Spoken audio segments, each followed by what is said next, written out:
Rocking star Yash అభిమానులకు ఇది ఒక చేదు వార్త. జూన్ 4, 2026న గ్రాండ్ గా విడుదల కావాల్సిన టాక్సిక్ సినిమాను మరోసారి వాయిదా వేశారు. ఈ విషయాన్ని యష్ స్వయంగా ఒక ఎమోషనల్ లెటర్ ద్వారా సోషల్ మీడియాలో పంచుకున్నారు. ఇటీవల జరిగిన సినిమా కాన్ లో టాక్సిక్ కి వచ్చిన భారీ రెస్పాన్స్ చూసి యష్ టీం ఆశ్చర్యపోయిందట. ఈ సినిమాకు గ్లోబల్ మార్కెట్ లో ఉన్న పొటెన్షియల్ ను దృష్టిలో ఉంచుకొని ప్రపంచ వ్యాప్తిగా ఒకేసారి పెద్ద ఎత్తున విడుదల చేయాలని నిర్ణయించారు. అందుకే అంతర్జాతీయ స్థాయిలో పెద్ద సంఖ్యతో డిస్ట్రిబ్యూషన్ ఒప్పందాలు చేసుకోవడానికి, గ్లోబల్ రిలీజ్ టైమ్ లైన్ ను పర్ఫెక్ట్ గా ప్లాన్ చేయడానికి మరికొంత సమయం అవసరమని యష్ తెలిపారు.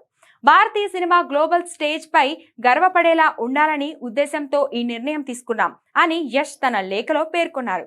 అలాగే సినిమా షూటింగ్ పూర్తయిందని, అవుట్పుట్ విషయంలో ఎంతో కాన్ఫిడెంట్ గా ఉన్నామని యష్ స్పష్టం చేశారు. కొన్ని కథలు, ప్రయాణాలు ఓపికను కోరుతాయి. మీరు సెలబ్రేట్ చేసుకునే గొప్ప సినిమాను అందిస్తామని ప్రామిస్ చేస్తున్నాను అంటూ అభిమానులను ఓపిక పట్టాల్సిందిగా కోరారు యష్. కొత్త రిలీజ్ డేట్ త్వరలోనే అధికారికంగా ప్రకటించనున్నారు. ఇక మాఫియా బ్యాక్ డ్రాప్ లో తెరకెక్కుతున్న ఈ సినిమాలో రుక్మిణి వసంత్, నయనతార, కియారా అద్వానీ, హ్యూమా కురేషి, తారా సుతారియా వంటి స్టార్ హీరోయిన్లు నటిస్తున్నారు. మలయాళ దర్శకురాలు గీతూ మోహన్ దాస్ దర్శకత్వం వహిస్తున్నారు.